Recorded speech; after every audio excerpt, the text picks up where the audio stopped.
ইরানে 4 স্তরের বিকল্প নেতৃত্ব কাঠামো প্রস্তুত, শত্রুর হামলা কি তবে অবধারিত? চরম খারাপ কিছু আঁচ করছেন কি খামেনি? মাদক কারবারিদের নজিরবিহীন তাণ্ডবে রক্ত ঝরছে, পুড়ছে মেক্সিকো, নিহত অর্ধশতাধিক। এখানেও যুক্তরাষ্ট্রের হাত কিভাবে? মুসলিম বীরত্ব স্থাপত্য, রাজনীতির 5000 বছরের সমৃদ্ধ ইতিহাস যা আজও ছড়াচ্ছে বিস্ময়ের আলো। কোন সে দেশ?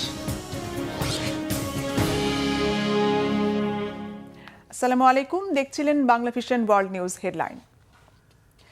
যুক্তরাষ্ট্রের সাথে সম্ভাব্য যুদ্ধের আশঙ্কার মধ্যেই আপৎকালীন পরিস্থিতি সামাল দিতে 4 স্তরের বিকল্প নেতৃত্ব চূড়ান্ত করেছেন ইরানের সর্বোচ্চ নেতা আয়াতুল্লাহ আলী খামেনি। গণমাধ্যমে আসা প্রতিবেদনে বলা হয়েছে, শীর্ষ নেতৃত্ব ক্ষতিগ্রস্ত হলে দায়িত্ব নেবেন জাতীয় নিরাপত্তা প্রধান সহ ঘনিষ্ঠ রাজনৈতিক ও সামরিক সহযোগীরা। ইসলামী প্রজাতন্ত্র সচল রাখতে বিকল্প নেতৃত্ব নিয়ে এমন তোড়জোড় কি ভিন্ন কিছু ইঙ্গিত করছে? চরম খারাপ কিছু কি আঁচ করছেন আলী খামেনি? হিজল জোবাইরের ডেস্ক রিপোর্টে বিস্তারিত। যুক্তরাষ্ট্র বা ইসরায়েলের সম্ভাব্য সামরিক হামলা এবং শীর্ষ নেতৃত্বকে লক্ষ্য করে গুপ্ত হত্যার আশঙ্কা বিবেচনায় রেখে ব্যাপক বিকল্প তৈরি করছে ইরান। প্রভাবশালী মার্কিন সংবাদ মাধ্যম নিউ ইয়র্ক টাইমস বিশেষ এক প্রতিবেদনে জানিয়েছে, সংকটময় পরিস্থিতিতে রাষ্ট্র পরিচালনায় যেন কোনো শূন্যতা তৈরি না হয়, সেজন্য সর্বোচ্চ নেতা আয়াতুল্লাহ আলী খামেনি কয়েক ধাপে উত্তরাধিকার ও দায়িত্ব হস্তান্তরের কাঠামো অনুমোদন করেছেন।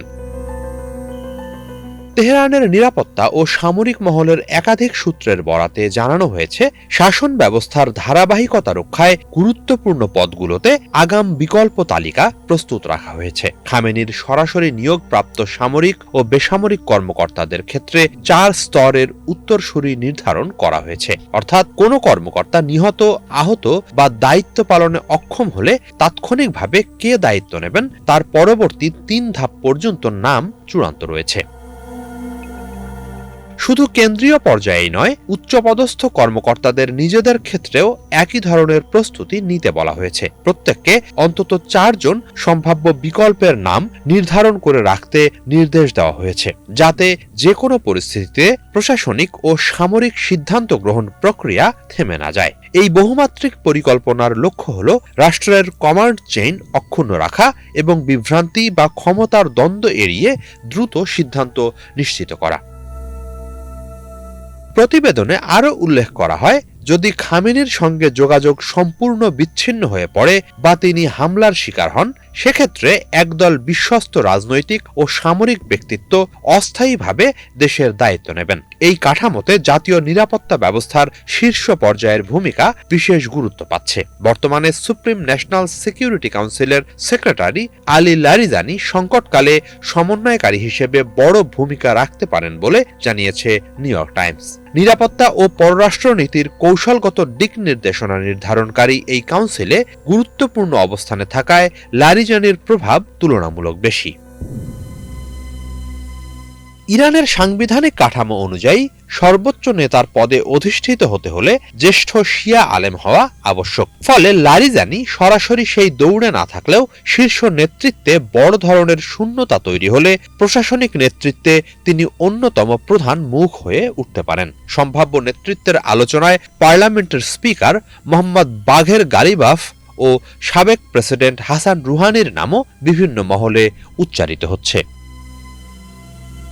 এদিকে ইরানে চলমান অস্থিরতার মধ্যে ওয়াশিংটন ও তেহরান কিভাবে যোগাযোগ বজায় রেখেছে নিউ ইয়র্ক টাইমসের প্রতিবেদনে তাও উঠে এসেছে। এতে বলা হয়, সম্প্রতি ইরানে হয়ে যাওয়া বিক্ষোভের সময় মধ্যপ্রাচ্য বিষয়ক মার্কিন দূত স্টিভ উইটকফ কূটনৈতিক যোগাযোগের উদ্যোগ নেন এবং ইরানের পররাষ্ট্রমন্ত্রী আব্বাস আরাগচির সঙ্গে যোগাযোগের চেষ্টা করেন।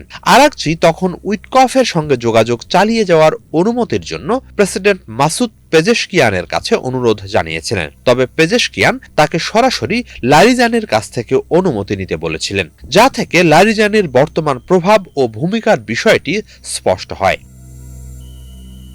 যুক্তরাষ্ট্র ও ইরানের মধ্যে বর্তমানে কূটনৈতিক আলোচনা চলমান থাকলেও পারস্পরিক অবিশ্বাস ও সংশয় কাটেনি। ফলে তেহরান উচ্চ সতর্ক অবস্থায় থেকে সম্ভাব্য মার্কিন হামলা মোকাবেলার প্রস্তুতি এগিয়ে নিচ্ছে। কয়েক স্তরের বিকল্প নেতৃত্ব তারই গুরুত্বপূর্ণ অংশ। বার্তাটি স্পষ্ট, যাকেই হত্যা করা হোক, ইরানের চলমান রাষ্ট্রযন্ত্র থমকে যাবে না। হিজল জোবায়ের, বাংলা ভিশন। এদিকে ইরানে সম্ভাব্য সামরিক অভিযান নিয়ে যুক্তরাষ্ট্রের শীর্ষ সামরিক কর্মকর্তার সতর্কবার্তা গণমাধ্যমে ভুলভাবে উপস্থাপনের দাবি তুলেছেন মার্কিন প্রেসিডেন্ট ডোনাল্ড ট্রাম্প। সম্প্রতি মার্কিন গণমাধ্যমে মার্কিন সামরিক বাহিনীর জয়েন্ট চিফস অব স্টাফের চেয়ারম্যান ড্যান কেইনের বরাতে বলা হয়েছে, ইরানে হামলা হলে যুক্তরাষ্ট্রের জন্য দীর্ঘস্থায়ী সংঘাতে জড়িয়ে পড়ার ঝুঁকি তৈরি হবে। পাশাপাশি মার্কিন সেনাদের হতাহতের শঙ্কাও রয়েছে। এমনকি ইরান পাল্টা হামলা চালালে পরিস্থিতি মোকাবেলায় প্রয়োজনীয় অস্ত্র ও আঞ্চলিক মিত্রদের সমর্থন নিয়েও প্রশ্ন উঠবে। একে ভুয়া খবর উল্লেখ করে প্রেসিডেন্ট ট্রাম্প বলেছেন, জেনারেল কেইন যুদ্ধের বিরোধিতা করেননি। সম্ভাব্য যুদ্ধ নিয়ে প্রকাশিত খবরগুলো ইচ্ছে করেই ভুলভাবে উপস্থাপন করা হচ্ছে। এদিকে জেনারেল কেইনের দপ্তর জানিয়েছে, সিদ্ধান্ত নেয়ার কাজ করবেন রাজনৈতিক নেতারা। সশস্ত্র বাহিনীর কর্মকর্তারা শুধু সামরিক ঝুঁকি, প্রভাব ও বিকল্প নিয়ে পরামর্শ দিতে পারে। মেক্সিকোয় সেনা অভিযানে মোস্ট ওয়ান্টেড মাদক সম্রাট এল মেনচোকে হত্যার ঘটনার প্রতিশোধ নিতে দেশজুড়ে ব্যাপক তাণ্ডব শুরু করেছে তার অনুসারীরা। 32টির মধ্যে 20টি রাজ্যেই ছড়িয়ে পড়েছে নজিরবিহীন সহিংসতা। পরিস্থিতি এতটাই ভয়াবহ যে ন্যাশনাল গার্ডের অন্তত 25 সদস্যকে হত্যা করেছে মাদক সম্রাট মেনচোর অনুসারীরা। মেনচো হত্যাকাণ্ড মেক্সিকোর সার্বভৌমত্বের বড় জয় বলা হলেও এই সফলতার পেছনে যুক্তরাষ্ট্রের নাম আসছে কেন? মার্কিন সংশ্লিষ্টতা কেন অস্বীকার করছে মেক্সিকো? বিস্তারিত মির ফজলে রাব্বির ডেস্ক রিপোর্টে। মেক্সিকোর অন্ধকার জগতের অঘোষিত সম্রাট এল ম্যানচো অবশেষে খাঁচাবন্দি। বছরের পর বছর ধরে মেক্সিকান সরকার ও মার্কিন গোয়েন্দা সংস্থাকে ফাঁকি দেওয়া এই মোস্ট ওয়ান্টেড ড্রাগ লর্ডকে এক শ্বাসরুদ্ধকর অভিযানে আটক করেছে দেশটির বিশেষ সামরিক বাহিনী। আধুনিক প্রযুক্তির জাল এবং নিখুঁত সামরিক পরিকল্পনায় ধরাশায়ী করা হয়েছে এই মাদক সম্রাটকে। পাহাড় ঘেরা গোপন আস্তানায় অভিযান চালিয়ে মেক্সিকোর সেনারা এই কুখ্যাত ড্রাগ লর্ডকে আটক করার পর স্তব্ধ হয়ে যায় পুরো মেক্সিকো। মাদক সম্রাট নেমেসিও ওসেগুয়েরা ওরফে এল মেনচো ছিলেন জালিস্কো নিউ জেনারেশন কার্টেল বা সিজেএনজি এর প্রধান। প্রেমিকার সঙ্গে দেখা করতে যাওয়ার তথ্যের সূত্র ধরেই তার অবস্থান নিশ্চিত করে সামরিক বাহিনী। এরপর রবিবার ভোরে এক বিশেষ অভিযানে তাকে আটক করা হয়। ঘটনাস্থল থেকে রকেট লঞ্চার, গ্রেনেড লঞ্চার ও মর্টার শেল সহ ভারী অস্ত্র উদ্ধার করা হয়েছে। 24 ফেব্রুয়ারি ব্রিটিশ সংবাদ মাধ্যম বিবিসি জানায়, মেক্সিকান বিশেষ বাহিনীর হাতে ধরা পড়ার কিছুক্ষণ পরই হেফাজতে থাকা অবস্থায় মারা যান এল ম্যানচো। কুখ্যাত এই মাদক কারবারির মৃত্যুর খবর ছড়িয়ে পড়ার সঙ্গে সঙ্গে মেক্সিকো জুড়ে চরম অশান্তি ও বিশৃঙ্খলা ছড়িয়ে পড়ে। এল মেনচোকে হত্যার পর দেশটির 32টি রাজ্যের মধ্যে অন্তত 20টি রাজ্যেই সহিংসতা শুরু হয়েছে। এতে মেক্সিকোর ন্যাশনাল গার্ডের অন্তত 25 জন সদস্য নিহত হয়েছেন। এই অভিযানকে মেক্সিকোর সার্বভৌমত্বের বড় জয় হিসেবে দেখা হলেও নেপথ্যে থাকা মার্কিন গোয়েন্দা তথ্যের ভূমিকা নিয়ে শুরু হয়েছে নতুন বিতর্ক। যুক্তরাষ্ট্রের ড্রাগ এনফোর্সমেন্ট অ্যাডমিনিস্ট্রেশন বা ডিইএ এল মেনচোকে ধরার জন্য $10 মিলিয়ন পুরস্কার ঘোষণা করেছিল। ধারণা করা হচ্ছে মার্কিন গোয়েন্দা সংস্থাগুলোই এল মেনচোর সঠিক জিপিএস লোকেশন মেক্সিকান বাহিনীকে সরবরাহ করেছিল। এল মেনচো যে সিগন্যাল বা এনক্রিপ্টেড ফোন ব্যবহার করতেন তা ট্র্যাক করার প্রযুক্তিগত ক্ষমতা মেক্সিকোর চেয়ে যুক্তরাষ্ট্রেরই অনেক বেশি। ট্রাম্প প্রশাসন পুনরায় ক্ষমতায় আসার পর মেক্সিকোর ওপর মাদক পাচার বন্ধে প্রচণ্ড চাপ দিচ্ছিল। ফলে এই অভিযানকে অনেকেই সেই চাপের ফলাফল হিসেবে দেখছেন। তবে মার্কিন প্রেসিডেন্ট ডোনাল্ড ট্রাম্প এই অপারেশনের কোনো কৃতিত্ব নেওয়ার আগেই নিজেদের অবস্থান স্পষ্ট করেছে মেক্সিকো। রাজধানী মেক্সিকো সিটিতে আয়োজিত এক সংবাদ সম্মেলনে দেশটির প্রেসিডেন্ট ক্লাউদিয়া শেইনবাউম এই অভিযানে যুক্তরাষ্ট্রের সম্পৃক্ততার দাবি নাকচ করে দিয়েছেন। এই অপারেশনের প্রতিটি পদক্ষেপ পরিচালিত হয়েছে আমাদের ফেডারেল বাহিনীর মাধ্যমে। এতে যুক্তরাষ্ট্রের কোনো সরাসরি অংশগ্রহণ ছিল না, তবে দুই দেশের মধ্যে গোয়েন্দা তথ্যের আদান প্রদান হয়েছে। যুক্তরাষ্ট্রের সাথে আমাদের মূল বোঝাপড়া গড়ে উঠেছে গোয়েন্দা তথ্য বিনিময়ের ওপর ভিত্তি করে। এই অভিযানে মার্কিন সরকার আমাদের গোয়েন্দা তথ্য সরবরাহ করেছে, এটি সত্যি, কিন্তু পরিকল্পনা থেকে শুরু করে পুরো অপারেশনটি কার্যকর করার দায়িত্ব ছিল আমাদের ফেডারেল বাহিনীর। এল মেনচোর মৃত্যু মানে শুধু একজন মানুষের প্রাণহানি নয়, বরং একটি বিশাল সাপ্লাই চেইন ভেঙে পড়া। এল মেনচো ধরা পড়ায় মেক্সিকো এখন ট্রাম্পকে দেখাতে পারবে যে তারা সন্ত্রাস ও মাদক দমনে কাজ করছে, যা দেশটির অভ্যন্তরীণ বিষয়ে যুক্তরাষ্ট্রের সরাসরি হস্তক্ষেপের সুযোগ আরও কমিয়ে দেবে। মির ফজলে রাব্বি, বাংলা ভিশন।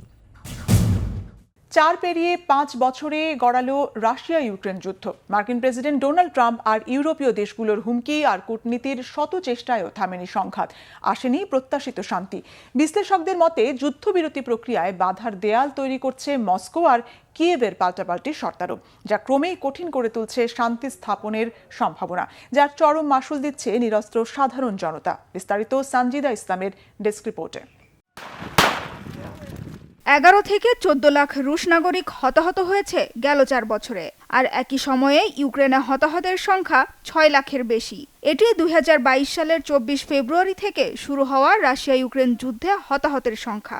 মোট সংখ্যার বিচারে রাশিয়ার তুলনায় ইউক্রেনের ক্ষয়ক্ষতি কম হলেও জনসংখ্যার আনুপাতিক হারে এটি অনেক বেশি বলে মত বিশ্লেষকদের। আর এই রক্তক্ষয়ী সংঘাত বন্ধে দুই দেশের মধ্যে দফায় দফায় বৈঠক আর আলোচনা হলেও কোনো সুরাহা হয়নি।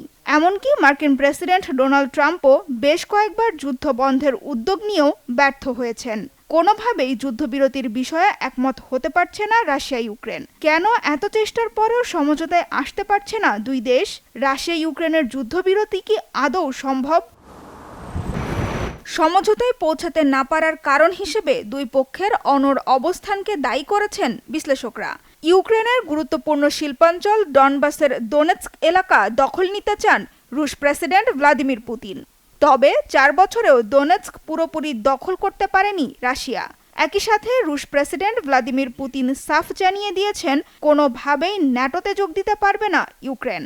রুশ প্রেসিডেন্টের অভিযোগ, যুদ্ধ বন্ধের বদলে ইউক্রেনকে পরমাণু অস্ত্র দেওয়ার পরিকল্পনা করছে ফ্রান্স ও ব্রিটেন। ইউক্রেন ও তার মিত্র দেশগুলো রাশিয়ার কৌশলগত পরাজয় ঘটাতে চায়। তারা রাশিয়াকে পরাজিত করতে দৃঢ় প্রতিজ্ঞ এবং আমাদের হারাতে মরিয়া হয়ে উপায় খুঁজছে, কিন্তু তারা সেটা কখনোই পারবে না। তবে এ ব্যাপারে এখনো কোনো মন্তব্য করেনি দুই দেশ। আর দোনেৎস্ক ছেড়ে দেয়া বা ন্যাটোতে যোগ না দেয়া, এ দুটি শর্তের কোনোটিই মানতে নারাজ ইউক্রেন ও তার ইউরোপের মিত্ররা। ইউক্রেনের গুরুত্বপূর্ণ এই অঞ্চলকে উপহার হিসেবে রাশিয়ার হাতে তুলে দেওয়ার কোনো কারণ নেই বলে মন্তব্য করেছেন ইউক্রেনের প্রেসিডেন্ট ভলোদিমির জেলেনস্কি। এছাড়া পুরো দোনেৎস্কের নিয়ন্ত্রণ নেয়ার পর রাশিয়া ইউক্রেনের ভেতরে আরও বিশাল আকারে হামলা চালাতে পারে বলেও শঙ্কা তার। পুতিন তার লক্ষ্য অর্জন করতে পারেনি, তিনি এই যুদ্ধে জিততেও পারেনি। আমরা ইউক্রেনকে রক্ষা করেছি। শান্তি এবং ন্যায় বিচারের জন্য আমরা সবকিছু করতে প্রস্তুত। এই সমস্যা সমাধানে দুই দেশের মধ্যে যুদ্ধবিরতির মধ্যস্থতাকারী যুক্তরাষ্ট্র প্রস্তাব দিয়েছে। রাশিয়া ও ইউক্রেন উভয় পক্ষই ডনবাস থেকে নিজেদের সেনা সরিয়ে নেবে এবং অঞ্চলটিকে মুক্ত অর্থনৈতিক অঞ্চল হিসেবে ঘোষণা করা হবে। তবে ওয়াশিংটনের এই প্রস্তাবে সাড়া দেয়নি কোনো পক্ষই। এদিকে ইউক্রেনের প্রতি আবারও সমর্থন পুনর্ব্যক্ত করেছে যুক্তরাজ্য। যতদিন না যুদ্ধ শেষ হচ্ছে ততদিন ইউক্রেনকে মানবিক ও সামরিক সহায়তা দেওয়ার প্রতিশ্রুতি দিয়েছেন ব্রিটিশ প্রধানমন্ত্রী কিয়ার স্টারমার। কিন্তু রাশিয়া ইউক্রেনের পাল্টাপাল্টি দোষারোপ আর অনড় অবস্থানের কারণে আরও কত বছর চলবে এই সংঘাত? কবে শেষ হবে রক্তপাত? তাই এখন বড় প্রশ্ন। তবে যত দীর্ঘ হবে এই সংঘাত, তত বেশি বলি হবে সাধারণ মানুষ। সানজিদা ইসলাম তন্নি, বাংলাভিশন নিউজ ডেস্ক। দক্ষিণ এশিয়ায় শতভাগ মুসলিম প্রধান দ্বীপরাজ্য মালদ্বীপে খেজুর, কেক ও মাছের ঐতিহ্যবাহী খাবারে ইফতার করেন স্থানীয় মুসল্লিরা। এ সময় আবৃত্তি করা হয় রাইবারু নামে রমজানের কবিতা। সেহরিতে থাকে ভাত, দই ও শুকনো ফলের সিরাপ। দেশে দেশে রোজার বৈচিত্র্য নিয়ে এবারের পর্বে মালদ্বীপ নিয়ে বিস্তারিত জানাচ্ছেন হাফিজুল ইসলাম। দক্ষিণ এশিয়ার দ্বীপ রাষ্ট্র মালদ্বীপ।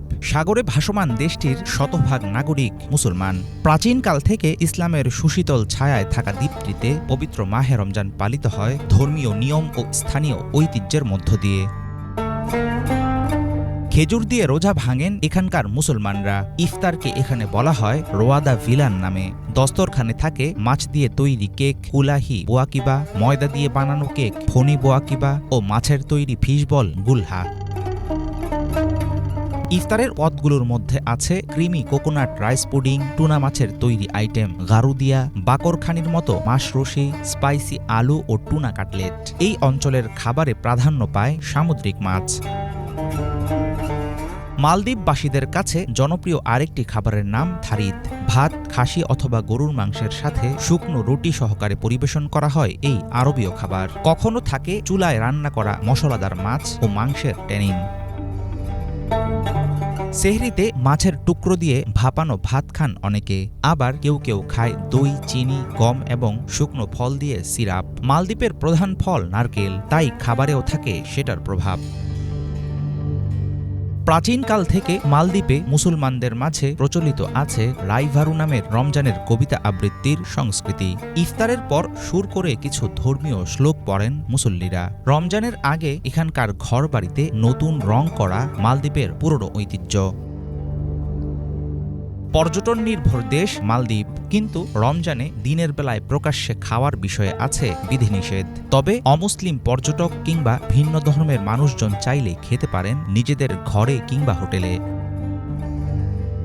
প্রতি বছর একটু করে পানির নিচে ডুবছে দ্বীপরাষ্ট্র মালদ্বীপ। ফলে একরকম অনিশ্চিত হয়ে পড়ছে অপরূপ সৌন্দর্যের লীলাভূমি এই দেশের ভবিষ্যৎ। এর মাঝেই মাহে রমজানে সিয়াম সাধনায় মশগুল থেকে দুনিয়া ও আখেরাতের সাফল্য কামনা করেন দেশটির ধর্মপ্রাণ মুসলমানেরা। হাফিজুল ইসলাম, বাংলা ভিশন। ৫,০০০ বছরের সভ্যতার ইতিহাস ধারণ করা এমন এক দেশ যেখানে আছে গিজার রহস্যময় পিরামিড আর নীল নদের তীর জুড়ে ইসলামের গৌরবগাথা, আছে বীর যোদ্ধা সালাউদ্দিন আইয়ুবীর দুর্গ, আল আজহার বিশ্ববিদ্যালয়ের জ্ঞান ভাণ্ডার, ইতিহাস, ঈমান ও সংস্কৃতির অনন্য মেলবন্ধন। বিশ্বজুড়ে মুসলিম দেশ নিয়ে ধারাবাহিক প্রতিবেদনের ৬ষ্ঠ পর্বে আজ মিশরের ইতিহাস ঐতিহ্য নিয়ে মোর্শেদ আলমের ডেস্ক রিপোর্ট। কল্পনা করুন এমন এক ভূমির কথা যেখানে প্রতিটি ধূলিকণা ৫,০০০ বছরের ইতিহাসকে বুকে আগলে রেখেছে। একদিকে আকাশচুম্বী পিরামিডের রহস্য, অন্যদিকে সহস্র মিনারের শহর থেকে ভেসে আসা পবিত্র তাকবীরের ধ্বনি। সভ্যতার শ্রুতিকাঘার বিশ্বের ৬ষ্ঠ মুসলিম জনবহুল দেশ। ফেরাউনের ভূমি থেকে সালাউদ্দিনের দুর্গ। ইসলামের বিস্ময়ের আরেক নাম মিশর, যেখানে ফেরাউনের দম্ভ নীল নদে বিলীন হয়েছে, সেখানেই আবার মাথা তুলে দাঁড়িয়েছে ইসলামের মহানায়কদের বীরত্ব গাথা। সালাউদ্দিন আইয়ুবীর কেল্লা আজও সাক্ষ্য দেয় ক্রুসেডারদের রুখে দেওয়ার সেই অজেয় সাহসের। কায়রোর ঘিঞ্জি গলি থেকে যখন আল আজহারের মিনারগুলো আকাশের দিকে হাত বাড়িয়ে দেয়, তখন মনে হয় পৃথিবীর সব জ্ঞান আর আধ্যাত্মিকতা যেন এই এক বিন্দুতেই এসে মিলেছে। নীলনদের এই অববাহিকা কেবল নীলজল আর ধূসর বালির গল্প নয়, এটি ঈমান, ইবাদত আর ইতিহাসের এক অবিশ্বাস্য মহাকাব্য। ইজিপ্ট ইউনাইটেড ট্যুরস এর তথ্য মতে ৬৩৯ থেকে ৬৪২ খ্রিস্টাব্দে খলিফা ওমর রাদিয়াল্লাহু তাআলা এর শাসনামলে সেনাপতি আমর ইবনুল আস রাদিয়াল্লাহু তাআলা এর নেতৃত্বে রাশিদুন খিলাফতের মাধ্যমে মিশরে প্রথম ইসলামের সূচনা হয়। ৬৪০ খ্রিস্টাব্দে বাইজেন্টাইন বাহিনীকে পরাজিত করে এবং ৬৪১ থেকে ৬৪২ খ্রিস্টাব্দে আলেকজান্দ্রিয়া জয়ের মাধ্যমে মিশর মুসলিম শাসনের ভিত্তি স্থাপন করে। আমর ইবনুল আস রাদিয়াল্লাহু তাআলা মিশরের প্রথম ইসলামী রাজধানী আল ফুস্তাত এবং আফ্রিকার প্রথম মসজিদ স্থাপন করেন। মিশর আফ্রিকা উপমহাদেশের উত্তর পূর্ব কোণ এবং এশিয়ার দক্ষিণ পশ্চিম কোণে অবস্থিত একটি গুরুত্বপূর্ণ আন্তঃমহাদেশীয় দেশ। এর উত্তরে ভূমধ্যসাগর, পূর্বে লোহিত সাগর ও ইসরায়েল, পশ্চিমে লিবিয়া এবং দক্ষিণে সুদান অবস্থিত। ওআইসির অন্যতম প্রতিষ্ঠাতা সদস্য হিসেবে মিশর মধ্যপ্রাচ্য ও আফ্রিকায় মুসলিম বিশ্বের রাজনীতিতে গুরুত্বপূর্ণ ভূমিকা রাখে। প্রায় ১১,৯৫,০০,০০০ জনসংখ্যার দেশটির প্রায় ৯ কোটির বেশি মুসলিম জনসংখ্যা। ২০২৫ সালের তথ্য মতে মিশরের প্রায় ১,৫১,০০০ মসজিদ রয়েছে। মিশরের প্রধান মসজিদসমূহ হল আল আজহার মসজিদ, মোহাম্মদ আলী মসজিদ, সুলতান হাসান মসজিদ, মাদ্রাসা আল হোসাইন মসজিদ। ১,৩৭,০০০ মুসল্লি ধারণ ক্ষমতার মসজিদ মিশর অন্যতম। হাজার বছরের পুরনো আল আজহার বিশ্ববিদ্যালয় সহ অসংখ্য ঐতিহাসিক মসজিদ ও ইসলামিক স্থাপত্য সমৃদ্ধ। মিশরের ঐতিহাসিক স্থাপনাগুলো হলো বিশেষ করে গিজার পিরামিড, স্পিংস এবং আবু সিম্বেল। তাদের বিশাল আকার প্রাচীন প্রকৌশলবিদ্যা এবং ফারাওদের সমাধিক্ষেত্র হিসেবে বিখ্যাত। খ্রিস্টপূর্ব ৪র্থ সহস্রাব্দের এই স্থাপনাগুলো উন্নত গাণিতিক জ্ঞান, প্রাচীন মিশরীয় সংস্কৃতি এবং রহস্যময় নির্মাণ কৌশলের কারণে বিশ্বজুড়ে পর্যটক ও ইতিহাসবিদদের প্রধান আকর্ষণ। প্রাচীন ফারাওদের সমাধি হিসেবে পরিচিত রাজাদের উপত্যকায় ৬০টিরও বেশি সমাধি রয়েছে। মিশরের ঐতিহ্যবাহী খাদ্য তালিকায় রয়েছে রুটি, শাকসবজি, মাংসসহ বিভিন্ন রকম সুস্বাদু খাবার। পোশাক ছিল আরামদায়ক সাদা লিনেন। নারীদের হিজাব, সাহিত্য সংস্কৃতিতে ইসলামের গুরুত্বপূর্ণ ছাপ রয়েছে মিশরে। ইসলাম রাষ্ট্রীয় ধর্ম এবং সংবিধানে শরিয়াহ আইনে প্রধান উৎস হিসেবে স্বীকৃতি দেওয়া হয়েছে। ১৯৫২ সালে রাজতন্ত্রের পতনের পর থেকে মিশর মূলত সামরিক কর্মকর্তাদের মাধ্যমে শাসিত হয়ে আসছে। মিশর ৫,০০০ বছরের পুরনো সভ্যতা, পিরামিড এবং নীলনদের অনন্য সংমিশ্রণে ভরা এক বৈচিত্র্যময় বিস্ময়। সাহারা মরুভূমির শুষ্কতা থেকে লোহিত সাগরের রঙিন প্রবাল প্রাচীর এবং আবু সিম্বেলের বিশাল মন্দির থেকে কায়রোর কোলাহলপূর্ণ বাজার, এই দেশটি প্রাচীন ইতিহাস ও প্রাকৃতিক সৌন্দর্যের এক অপূর্ব মেলবন্ধন। মোরশেদ আলম, বাংলা ভিশন। কাজাখস্তানের রাজধানী নূর সুলতানে মহিমান্বিত এক ইসলামী স্থাপত্য আস্তানা গ্র্যান্ড মসজিদ। দেশটির বৃহত্তম এই মসজিদ শুধু উপাসনার স্থানই নয়, বরং এটি ইসলামী ঐতিহ্য ও সাংস্কৃতিক ঐক্যের উজ্জ্বল নিদর্শন। এর সুবিশাল গম্বুজ, সুউচ্চ মিনার ও দৃষ্টিনন্দন অলঙ্করণ বছরের পর বছর মুগ্ধ করছে দর্শনার্থীদের।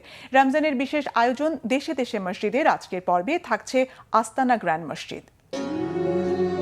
নূর সুলতান, যা পূর্বে আস্তানা নামে পরিচিত ছিল, এখানেই দাঁড়িয়ে আছে আস্তানা গ্র্যান্ড মসজিদ। মসজিদটি কাজাখস্তানে ইসলামী স্থাপত্য এবং ধর্মীয় পবিত্রতার এক নিদর্শন। এর সুবিশাল গম্বুজ, সুউচ্চ মিনার এবং অলঙ্করণ সহ মসজিদটি কেবল উপাসনার স্থানই নয়, বরং দেশটির সমৃদ্ধ সংস্কৃতি, ঐতিহ্য এবং ধর্মীয় বৈচিত্র্যেরও প্রমাণ। ২০১২ সালে স্থাপিত আস্তানা গ্র্যান্ড মসজিদ কাজাখস্তানের বৃহত্তম মসজিদ, যাতে ১০,০০০-এরও বেশি মানুষ একসঙ্গে নামাজ আদায় করতে পারে। পিটার কোস্টেনকোর নেতৃত্বে স্থপতিদের একটি দল ডিজাইন করে মসজিদটি। এতে আধুনিক স্থাপত্য শিল্পের সাথে প্রথাগত ইসলামিক নকশার এক অপূর্ব মিশ্রণ ঘটানো হয়েছে। মসজিদের নকশাটি বিভিন্ন ইসলামিক স্থাপত্য শৈলী থেকে অনুপ্রাণিত, বিশেষ করে অটোমান এবং মামলুক নকশা। এর কেন্দ্রীয় গম্বুজ জটিল জ্যামিতিক নিদর্শন এবং ক্যালিগ্রাফি দ্বারা সজ্জিত। মসজিদের ভেতরে কারুকার্যও সমানভাবে মনোমুগ্ধকর। মার্বেলের মেঝে, ঝাড়বাতি এবং অলঙ্কিত মিহরাব রয়েছে, যা শ্রদ্ধা ও প্রশান্তি জাগিয়ে তোলে। এর স্থাপত্যের মহিমার বাইরে আস্তানা গ্র্যান্ড মসজিদ কাজাখস্তানের মুসলিম সম্প্রদায়ের জন্য একটি গুরুত্বপূর্ণ কেন্দ্র হিসেবে পরিচিত। এতে দৈনিক নামাজ, ইসলামিক খুতবা এবং কোরআন অধ্যয়ন সেশনের আয়োজন করা হয়, যা স্থানীয় মুসলিমদের মধ্যে একতার অনুভূতি জাগায়। ঈদুল ফিতর এবং ঈদুল আজহার মতো ধর্মীয় উৎসবগুলির সময় মসজিদটি উদযাপনের কেন্দ্রবিন্দুতে পরিণত হয়। সারা দেশ থেকে হাজার হাজার ধর্মপ্রাণ মুসলমান ছুটে আসেন মসজিদটিতে। এই মসজিদটির তাৎপর্য ধর্মীয় সীমানা ছাড়িয়ে বিস্তৃত, যা ধর্মীয় সহনশীলতা এবং সাংস্কৃতিক সম্প্রীতির প্রতি কাজাখস্তানের অঙ্গীকারের প্রতীক হিসেবে কাজ করে। বৈচিত্র্যময় জাতিগত এবং ধর্মীয় পরিচিতির জন্য পরিচিত একটি দেশে আস্তানা গ্র্যান্ড মসজিদ তার নাগরিকদের মধ্যে আন্তঃধর্মীয় সংলাপ এবং পারস্পরিক সম্মান প্রচারের জন্য সরকারের প্রচেষ্টার একটি প্রমাণ হিসেবে দাঁড়িয়ে আছে। আস্তানা গ্র্যান্ড মসজিদের দর্শনার্থীরা শুধুমাত্র এর স্থাপত্যের জাঁকজমক দেখেই মন্ত্রমুগ্ধ হন না, বরং উষ্ণ আতিথেয়তা এবং আধ্যাত্মিক প্রশান্তি দ্বারাও সমৃদ্ধ হন। এর মহিমান্বিত সম্মুখভাগে আশ্চর্য হওয়া বা এর পবিত্র সীমানার মধ্যে নামাজ পড়া যেন স্থানীয়দের কাছে এক সৌভাগ্যের বিষয়। কাজাখস্তানের রাজধানী শহরের এই কালজয়ী সৌন্দর্য এবং গভীর আধ্যাত্মিকতার কেন্দ্রটি দেখে মুগ্ধ হন যে কেউ। ইমরান মাহমুদ, বাংলা ভিশন। ইরানের ইস্পাহান প্রদেশের একটি জনবহুল বাজারের উপর সামরিক হেলিকপ্টার বিধ্বস্ত হয়েছে। এতে বিমানের 2 পাইলট ও 2 ফল ব্যবসায়ী নিহত হয়েছে। স্থানীয় সময় মঙ্গলবার ইস্পাহান প্রদেশের দোরচে শহরের একটি ফলের বাজারে হেলিকপ্টারটি বিধ্বস্ত হয়। ধারণা করা হচ্ছে কারিগরি ত্রুটির কারণে হেলিকপ্টারটি বিধ্বস্ত হয়েছে। দুর্ঘটনার কারণ খুঁজে বের করতে তদন্ত শুরু হয়েছে বলে জানিয়েছে সেনাবাহিনী। এর আগে গত সপ্তাহে দেশটির পশ্চিমাঞ্চলের হামদান প্রদেশে একটি প্রশিক্ষণ বিমান বিধ্বস্ত হয়ে পাইলট নিহত হয়। বিশেষজ্ঞরা বলছেন, ইরান গত কয়েক দশক ধরে সামরিক ও বেসামরিক বিমানের মান উন্নয়নে নজর না দেওয়ায় দেশটিতে বিমান দুর্ঘটনা উল্লেখযোগ্য হারে বেড়েছে। এই ছিল আজকের মতো। সাথে থাকায় ধন্যবাদ।